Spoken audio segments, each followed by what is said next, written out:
Kapolresta Bandar Lampung, Kombes Pol Abdul Waras langsung menelpon salah satu ketua KPPS pada saat apel pergeseran pasukan di Mapolresta Bandar Lampung pada Senin 25 November tahun 2024. Kapolresta Bandar Lampung, Kombes Pol Abdul Waras secara langsung menelpon salah satu ketua KPPS dan kemudian diangkat oleh ketua tersebut dengan menelpon ketua KPPS tersebut dengan harapan bahwasannya para personil Polresta Bandar Lampung ini sudah siap dan selalu berkomunikasi dengan tempat atau wilayahnya yang nanti bertugas pada pengamanan Pilkada tahun 2024 tersebut. Pihaknya juga menekankan anggota polisi yang bertugas pada PAM TPS tersebut tidak diperkenankan membawa senjata api. 502 personil dilibatkan dalam pengamanan di 1433 TPS yang ada di wilayah Bandar Lampung dan 2 TPS khusus.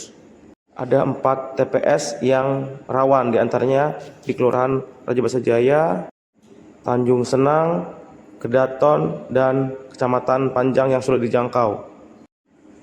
Kombes Pol Abdul Waras mengajak semua personil yang terlibat dalam PAM TPS Pilkada tahun 2024 bisa menjalankan tugasnya dengan baik. Terima kasih. Assalamualaikum warahmatullahi wabarakatuh. Hari ini kita dari jajaran Polresta Bandar Lampung melaksanakan apel gelar pasukan untuk pengamanan TPS pada Pilkada 2024. Ada sejumlah 502 personil yang kita kerahkan nanti untuk mengamankan TPS yang ada di wilayah Bandar Lampung. Jumlah total 1.433 dengan 2 TPS khusus.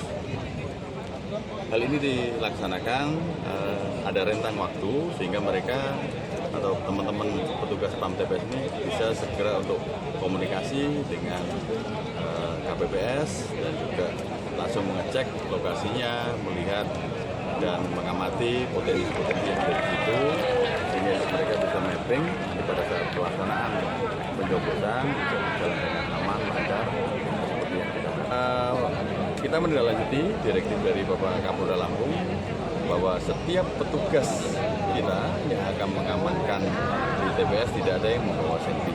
Maka hari ini juga pada yang bersangkutan apabila ada pemegang senjata api kita tarik untuk ganti instruksi kita sehingga pada saat nanti pelaksanaan yang melekat perlengkapan hanya tokat ini dengan borgol. Kita tekankan kepada teman-teman petugas atau pelaksana PAM TPS ini